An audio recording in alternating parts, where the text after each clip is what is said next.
Thank you. And now my first question to you, Donald. First of all, thank you very much for joining us. This is very exciting. What a beautiful. Thank you very much.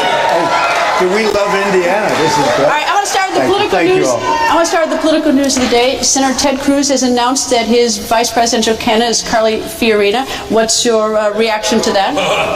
Well, I think it's really a waste of time, honestly. I think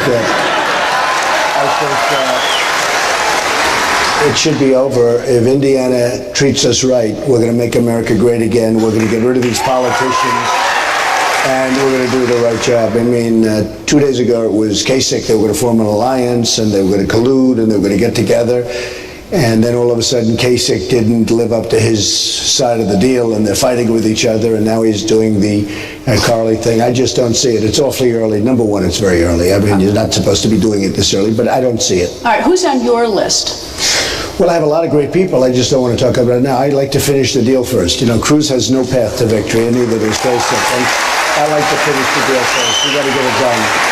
And once the deal's done, you'll be, maybe, should I make it? I'll make it the first to know, right? We'll make it the first, but we'll let you know. We have some really great people, but I just think it's so early in the process. You have to first get the nomination. Here's a guy picking a vice presidential candidate. He has zero chance. He has no path.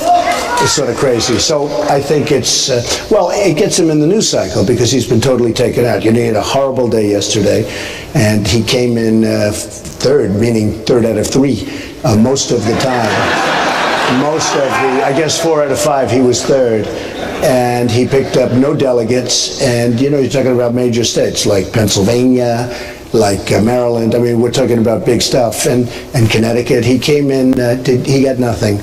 And I think he wanted to do something to get out of that negative cycle. And in that sense, it was probably good for him. But people will not like it. All right, today's a big foreign policy speech that you gave in Washington, D.C. Among some of the things you said is you said, I will not send our finest into battle unless necessary and only if we have a plan for victory. How do you define necessary? Well, necessary and victory. Number one, I define necessary is protecting our country. That's what necessary is protecting our country. We don't look at it that way. And it was interesting, it got a big hand, that picture, because I said, I'm only going to send them in if we're going to win. We have to win. We don't win. And, you know, as a country, you can look at trade, you can look at, we don't win anymore. We just don't win. But even with our military, we have these incredible people, but we're not taking care of them properly. It's being depleted. Our vets are being taken care of horribly. That's going to change immediately, that I can tell you. But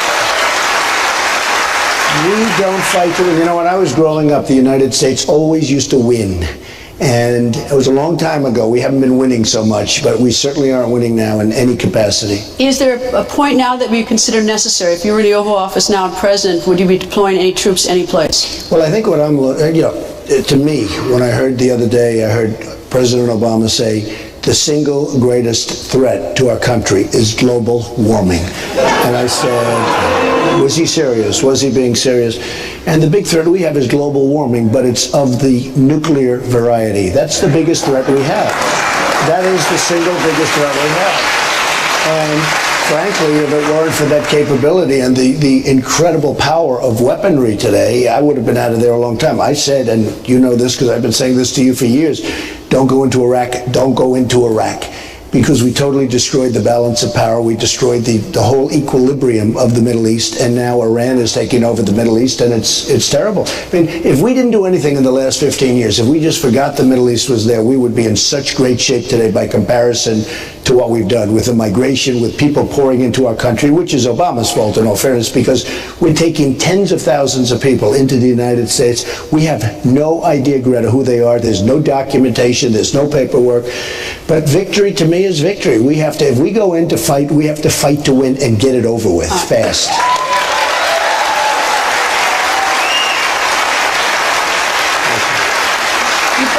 You brought up the issue of nuclear weapons. In January, North Korea did its 4th nuclear test, and the reports now South Korea says a 5th test, nuclear weapons test in North Korea is imminent. If you're President of the United States today, right now, what would you be doing anything about the fact? And they've also just launched a missile from a submarine. They're having a field day with us, and it's a form of extortion. You want to know the truth. I mean, it really is. It's a form of extortion, and that's what I think they're doing it for. But look, you have South Korea. We protect them. and they're a monster in terms of economics, okay? Anytime you order a television set, whether it's LG or Samsung or whatever it comes from, essentially South Korea, they build the biggest ships, they build everything. And we protect them, and they pay us very little. And we protect many other countries. Part of the speech was that we have to get reimbursed. So what would you do about North Korea? Here's what we do. China has tremendous power over North Korea. Tremendous, beyond anybody. Now, they don't tell us that. They like to tweak us and say, well, we don't really. They have total control. China can't even survive without us because economically they've been ripping us for many years to come. I mean, they've been sucking our blood. I look at Indiana, the jobs. How do you get them to act? No, you tell them. We're going to you're going to have to straighten out this North Korea problem, or we're not going to be doing so much business with you. They don't do so much business with us, Greta. They would have a depression the likes of which you've ever seen. We have tremendous power, economic power over China, and I want to get along with China. We're going to get along with China, but China can strangle because it comes in through China, and China's powerful. China can strangle North Korea. It can make them, bring them to the table. How fast could you operate? Because North Korea is going to do another test. I think it can be very, very quick. But at what point are we the guardian of the world? At what point are we going to say, folks, you have to protect yourselves, or you have to pay us properly, okay? Or you have to pay us properly. And whether it's... And a lot of people don't know this because I give the speeches and I talk, and I'm a very business-minded person, and the country is not business-minded. Politicians aren't business-minded, but I say it all the time. We protect Japan, great people. We protect Saudi Arabia. We protect South Korea. We protect so many countries, and we protect Germany. Look at Germany. It's an economic behemoth. They have so much money, so much. We protect Germany. Now, it's okay to protect, and I understand it. We don't want them to arm, ideally, and all of that. But at what point do we say we can't afford to do this anymore as a country? You'll have to protect yourselves, or you're going to have to pay up. And whether it's South Korea, any of these, look at Saudi Arabia. Before the oil went down, now they're still making plenty, but before the oil prices went down, they were making $1 billion a day. We protect them. They wouldn't be there, in my opinion, Greta, they wouldn't be there, Saudi Arabia wouldn't be there for 2 weeks if we weren't protecting them. It would be a mess like you've never seen before. So we have to get smart, and we have to help our allies, and we have to be good to our allies, but they have to remember that we're good, and they have to take care of us. Donald, do you have a...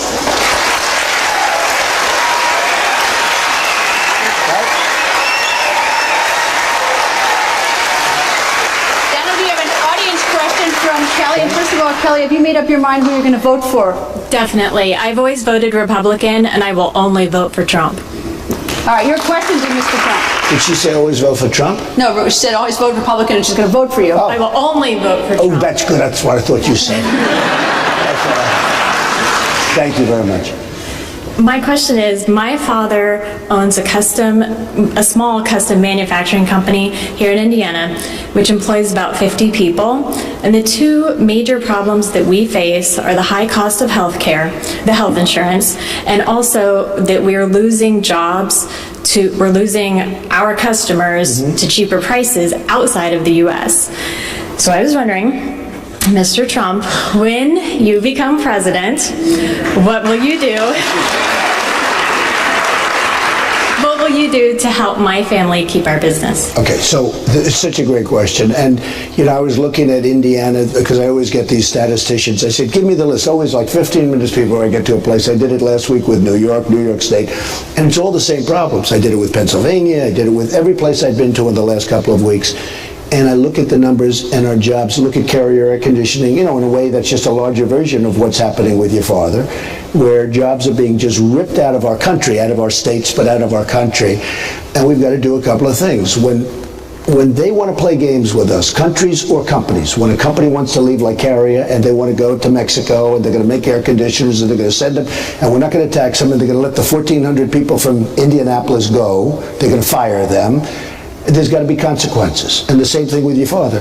When countries are able to do numbers on us, there are going to be consequences, and we're going to have to do some form of taxation.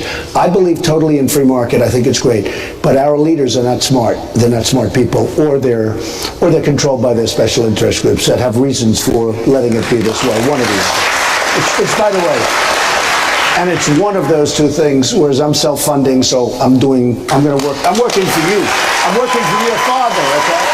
But So what we're going to have to do, and very strongly, we're going to have to take the whole situation, we're going to have to tax these products coming in, and then somebody will say, oh, they're going to cost more. And they're right, they're going to cost more. In some cases, they're going to cost a little more. In some cases, like Carrier, they're not even going to cost more. But we have to tax the product coming in, and what's going to happen, the second part, is we're going to have more workers, we're going to have more people, we're going to have more jobs. So maybe the product's going to be a little more expensive, but you're going to have more jobs. So that's the good news. As far as healthcare, we're going to repeal Obamacare, we're going to replace it with something great. Okay? You have your healthcare savings accounts, you have so many. You know, the amazing thing about healthcare, if we get rid of the lines wrapped around every straight, you know, because this is all done for the benefit of the insurance companies, where you can have real competition, whether it's healthcare savings accounts or so many different things. There are so many things you could have privately to take care of healthcare. Obamacare is out of control. Your premiums are going up 25, 35, 45, 55%. We're going to repeal it. We're going to replace it with something great. Thank you. Great question. Thank you. We have a question from Steve. Steve, have you decided who you're voting for? Who am I voting for? Yes. Well, I think my question might answer that question. Okay, well then what's your question, sir? Mr. Trump. Yes. I was likely going to vote for Governor Kasich in Indiana's primary next week, but feel that he and his campaign have turned their back on Indiana with his agreement that he has now with Senator Cruz. What can you say now to convince me to vote for you next Tuesday instead of switching my vote to Cruz as suggested by their strategy to defeat you? Okay, well, first of all, I think you did the right thing by switching, because I think that what they did in colluding like that, I think it was such a slap in the face of the people of Indiana in particular. I thought it was a slap in the face. Both of them. Both of them. And I think actually you couldn't go to Cruz, because I think it was equal, if not worse. And I just think it was terrible what they were doing. And I guarantee if they had it to do again, especially Cruz, he would have never done it. Typical politicians always make bad deals. And on top of it, Kasich then broke the deal. He said, no, I want you to vote for me in Indiana. He broke the deal. So that's just typical politicians. I'm going to bring back jobs. I'm going to save your Second Amendment, which, by the way, is under siege from everybody. I'm going to get rid of Common Core, and we're bringing education local. We have to do that. We're going to bring education locally, because our education, the system is a total wreck. We're going to strengthen our military, take care of our vets. We're going to go through a list of things, and we're going to make this country so strong again, so great again. We have to strengthen our military. Our military is being absolutely depleted at the highest level. I mean, you look at, I made a speech today, and I was talking about the military compared to 10 years ago. It's incredible. It's just getting smaller, and yet the world is getting more and more dangerous. But in terms of yourself, you look like you might be a businessman. We're going to lower taxes. I have the plan that lowers taxes more than any other person by far, more than any other candidate by far. Larry Kudlow, a friend of Greta's, gave it his best review. Larry Kudlow is an amazing guy, an economist, a friend of Greta's and everybody's, actually, and he gave it his best review. But we're going to lower taxes. But we're going to bring jobs back. And the other thing is, we're not going to let jobs go. If a carrier came to me and said, we want to move to Mexico, I said, that's okay, but you're going to pay a 35% tax every time an air conditioning unit is sold through that, what will now be a strong border. And I will tell you something, they're going to say, sir, we're going to stay in Indiana. So nobody can do more than that. And we will bring you much more from our on-the-record town hall with Donald Trump. We have some surprise guests, too. That's coming up. Don't go away.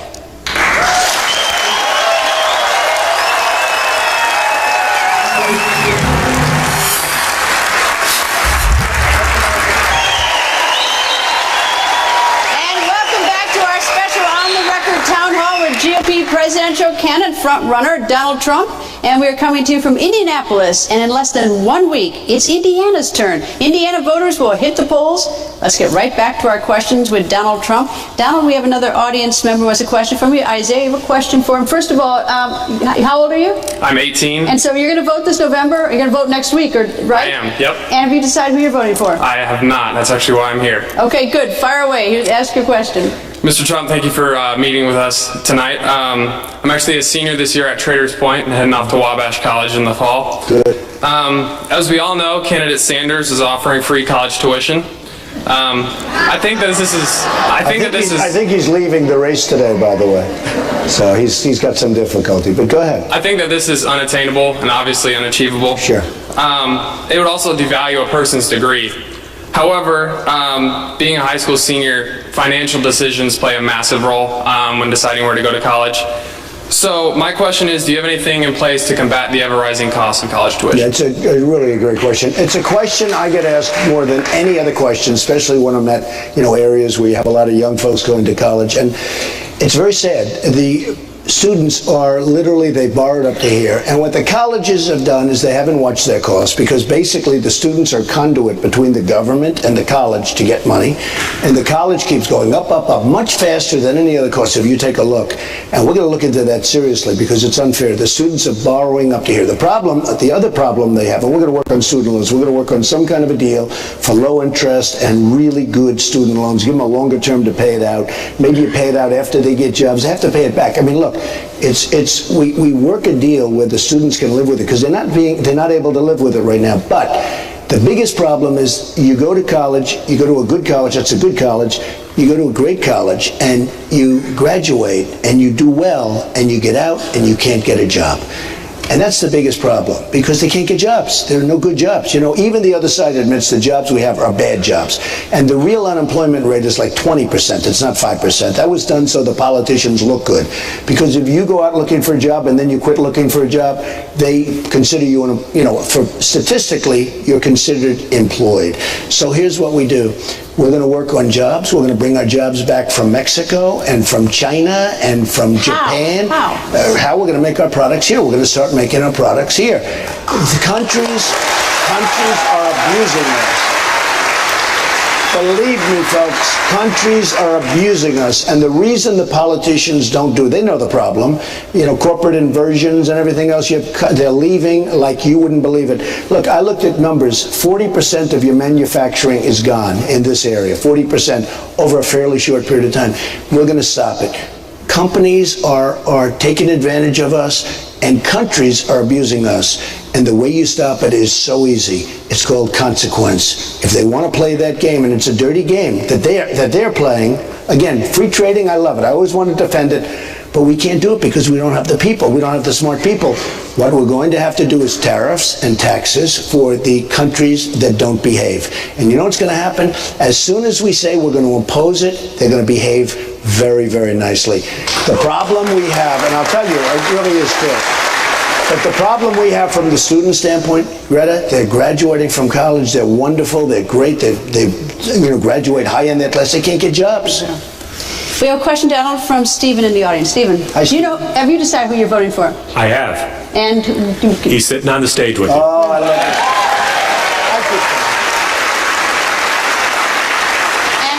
I can tell. You still have a question for him. I do. Thank you for taking the question directly, Mr. Trump. Early in your campaign, you made the comment that you would be neutral on Israel. I believe that this takes the handcuffs off Israel to operate nationally as a sovereign nation, whereas you were criticized in the media for this statement. How do you envision our role in Israel and the Middle East going forward? Okay, it's a great question. And look, I want to see peace. I want to see if it can be done. When you talk about the all-time deal in terms of toughness, that's it. A deal between the Palestinians and Israel. That's, to me, the all-time. We all have it's called our dream deal. What's the deal that you'd most like? I would love to be able to do it. Everyone tells me it can't be made. The Israeli tells me, I've never met a person from Israel, and I know so many of them, that didn't want to make a deal. But they say that's the hardest deal because it's years and years, it's centuries, it's like ingrained. But I will be trying to make that deal. I am a big fan of Israel, I have to tell you. There's no bigger fan of Israel.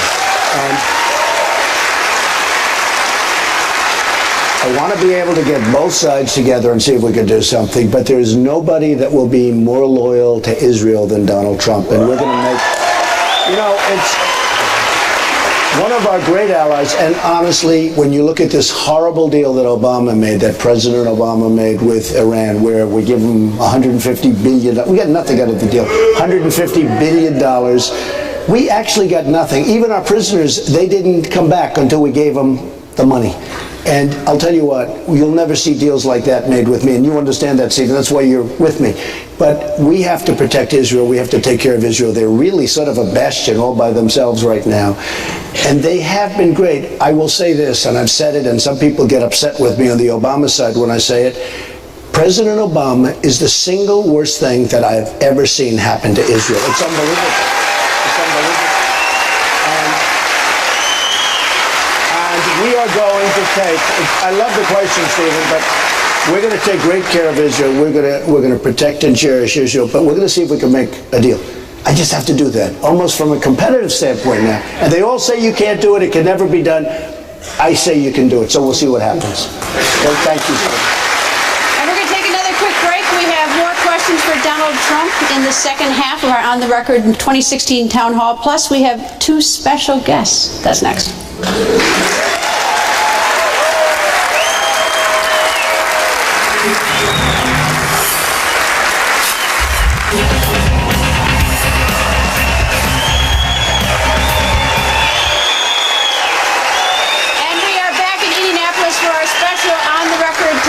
GOP presidential candidate Donald Trump, and we are coming to you from the historic Hilbert Circle Theater in downtown Indianapolis. And now, a special guest, someone who certainly doesn't need an introduction here in Indiana, and probably not any place across the country. Former Indiana University basketball coach Bobby Knight is here.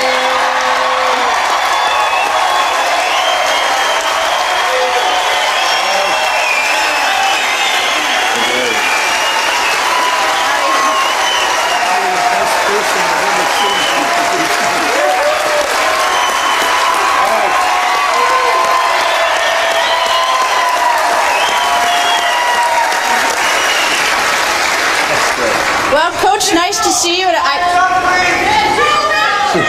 I've already given the coach trouble backstage because Indiana beat Wisconsin just too many times. But anyway, I'm delighted to talk to the coach. Coach, why are you a Trump supporter? Because I think, I'm not a Republican and I'm not a Democrat. And I've always voted because I think that voting is a special thing that we have in this country that isn't in a lot of different countries. But I've always voted for the person that I thought was the best for the job. And there's no question.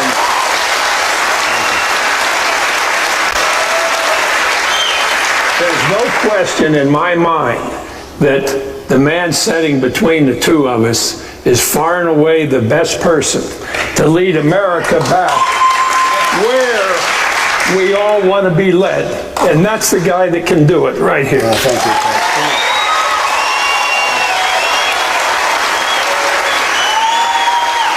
So, who contacted who? Donald, did you contact Coach or Coach contact you? I'll tell you it was a funny story. Now, I've been a fan for many years, but I didn't know Bobby. You and the whole state. The whole country. Well, not the state, I mean, it's everybody. But I get a call about a year ago from Bobby. He said, if you run for office, I'm endorsing you. And I hadn't even really decided at that point whether I was going to run. But he just called up. I said, you know what, Coach? Do me a favor. First, I had to make sure it was really him. I said, Bobby Knight. That was like a big deal for me. But I said, would you do me a favor? Give me your number, and, let's see what happens, and I'll call you back. And about a week ago, I said, hey, we're going to Indiana. And we all love Indiana, but who's more Mr. Indiana? Who's done more for Indiana? I mean, look at all the championships. And the beauty is, it's not even that. He's an unbelievable leader. He's tough, he's smart, and he knows how to win. Because we don't win anymore, Bobby. We were saying before, they don't win anymore. And I said, hey, and I called the number. He picked up. Yeah. I said, Coach, it's Trump. Do you still want to endorse me? He said, absolutely. I've been waiting for your call. So anyway, it was.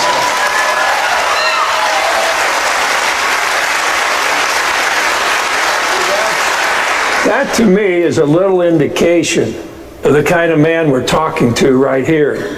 And he's absolutely right in how things worked with me having a friend call him and get a chance to talk to him. And I kind of said, well, you know, I hope that works out because I would really like to be in a position where I can be of some help to him. Not really thinking, well, I'll tell you, on the exact day that he told me he would call me, about 2 or 3 months later, that morning at 7 o'clock, he called me to ask me if I was ready to go. Now, I think that most people in his status would have forgotten about that a long time ago. But let me tell you, when he tells you he's going to do something, and when he's on the side of what has to be done, he never ever forgets what he's doing. I'll tell you that right now. And what he's doing, best man there is for the development of the United States.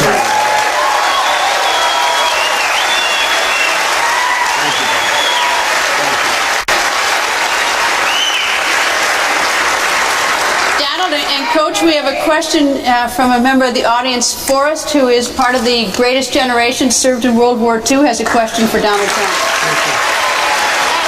And Forrest, thank you. Thank you, Forrest.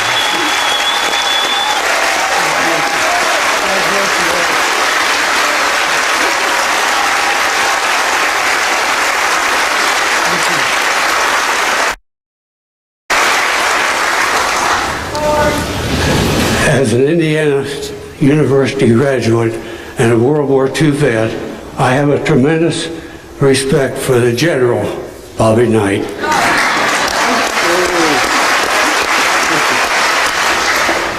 And Mr. Trump, how would you compare your successful career and philosophy with Coach Knight?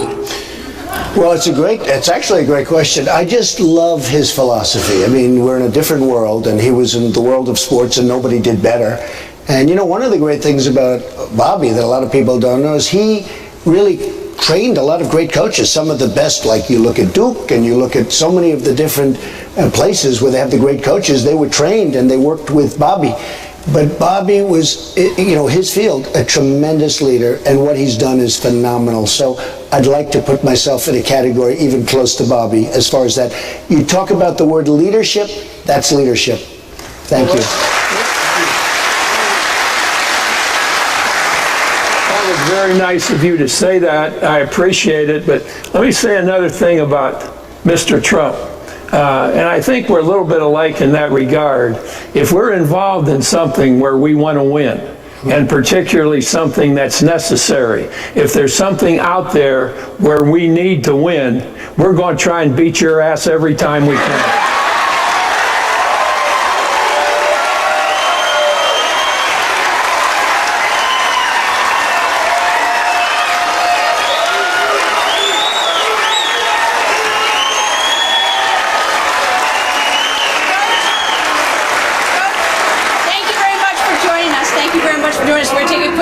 And we'll be right back with more questions for Donald Trump, candidate for President of the United States. The On the Record 2016 Town Hall continues next.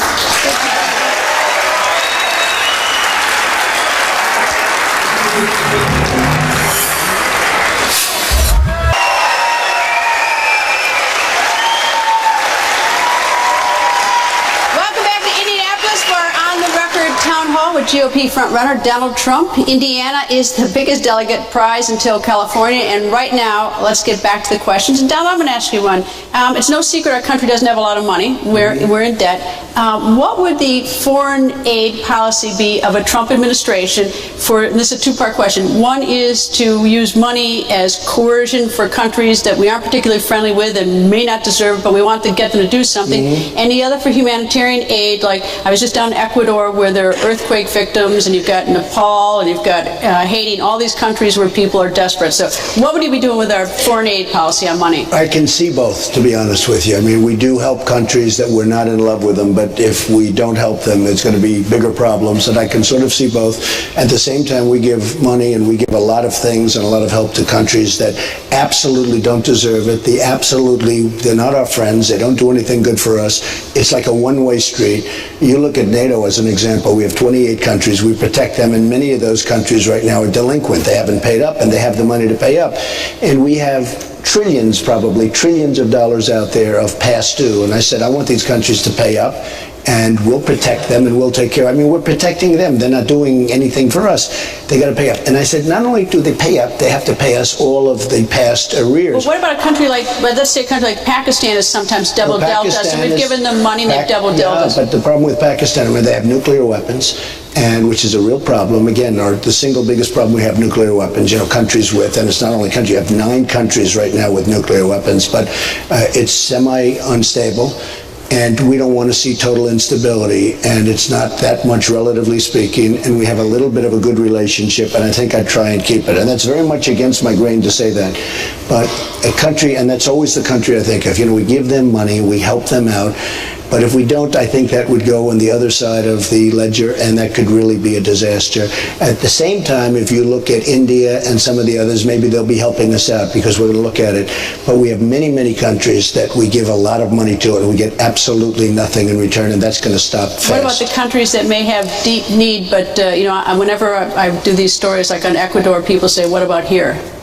Well, that's a problem. I mean, you have to understand, though, Greta, we're a debtor nation. We owe $19 trillion. We used to be the police, but we are now the policemen of the world. We take care of everything.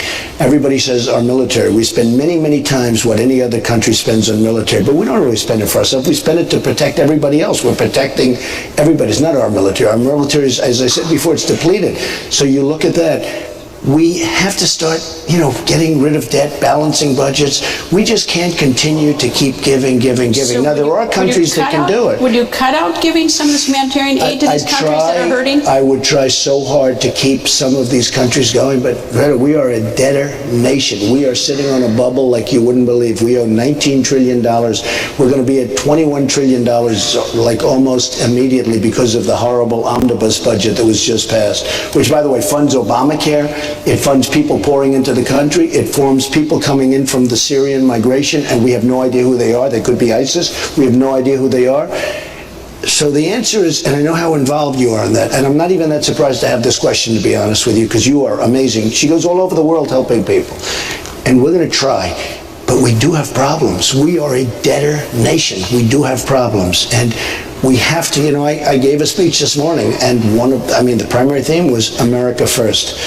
We have to fix our country. It's so broken. We have to fix our country. And our conversation with 2016 GOP presidential candidate and front-runner Donald Trump continues in just moments. Plus, we have another special guest.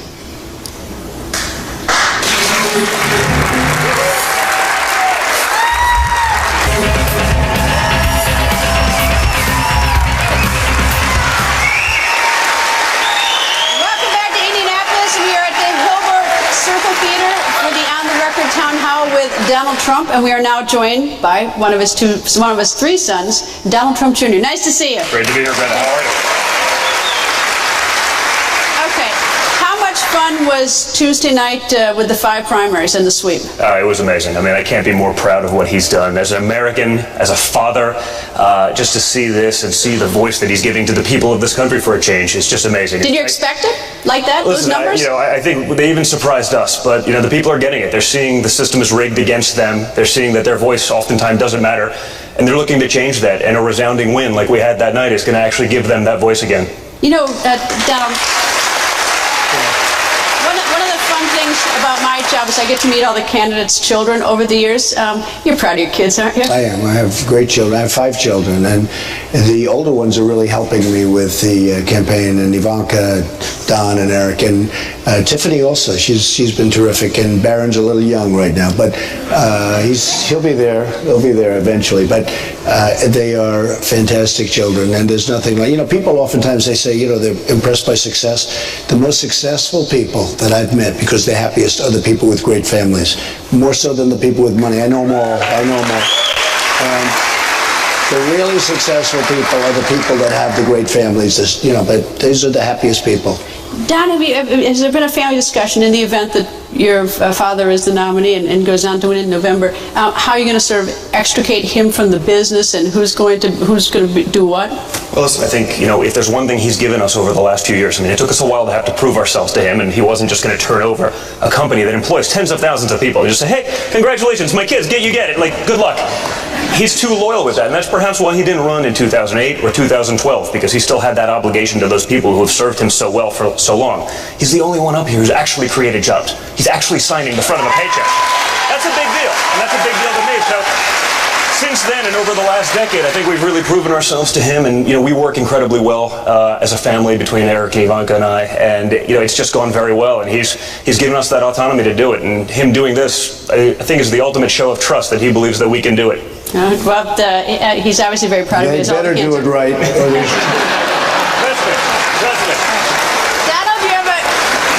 You have another question from Melanie, who joins us. Melanie, have you decided, thank you for joining us. Melanie, have you decided how you're going to vote? I'm undecided. That's why I'm here. Okay. Then you fire away. This is your chance to ask candidate Donald Trump a question. And thank you for being here.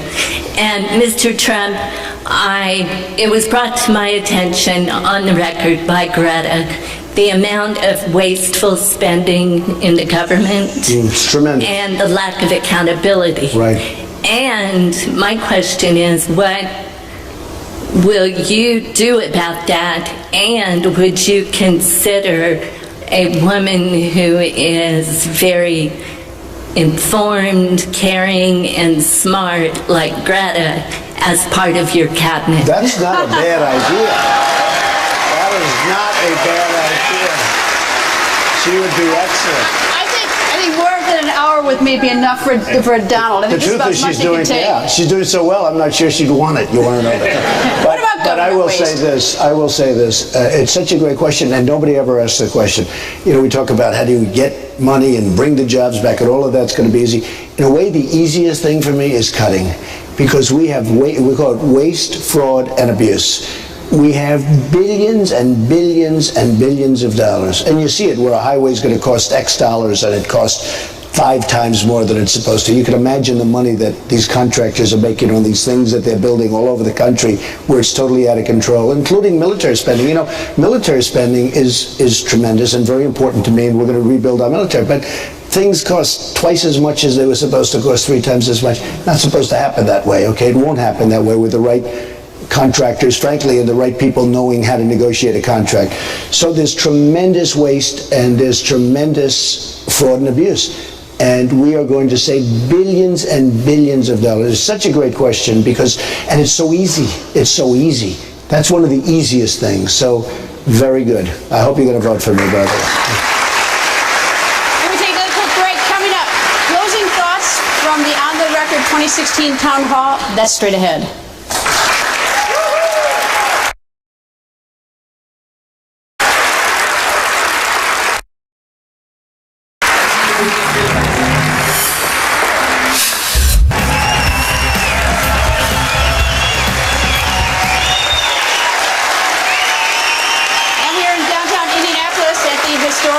Circle Theater with presidential candidate Donald Trump and Donald Trump Jr. And we just have a few closing thoughts. Donald, now that we're getting down close to the convention and we're looking sort of at the numbers and whether you'll get the 1,237, whether the other two could even numerically do it, do you think that when all is said and done that you could work with Governor Kasich and Senator Ted Cruz? I think so. I really do. I think it's going to happen. And so many people have called me up over the last couple of weeks because we've been doing so well. We had the big victory in New York, far beyond anybody's expectation. I mean, it was a blowout. And then last night, as you know, it was a total blowout. Five states that every one of them was beyond expectation. And I'll tell you what, I've been getting so many calls from people that I'll see on your show and other shows that say the worst things about me. It's like, you say bad things too. You can fire back just as hard. But that's true. But they'll say these things. Your son nodded yes, by the way. I know well. It's true.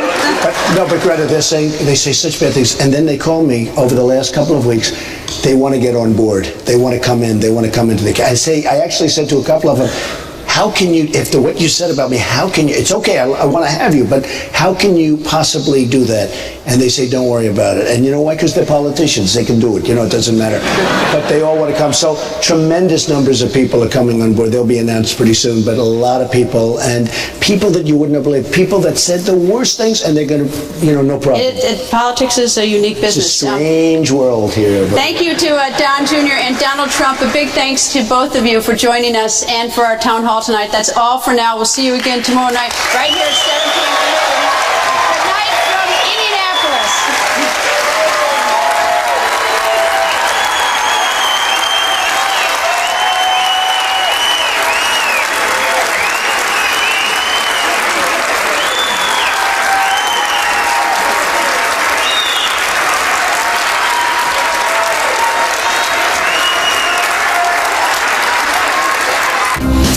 O'Reilly Factors On tonight.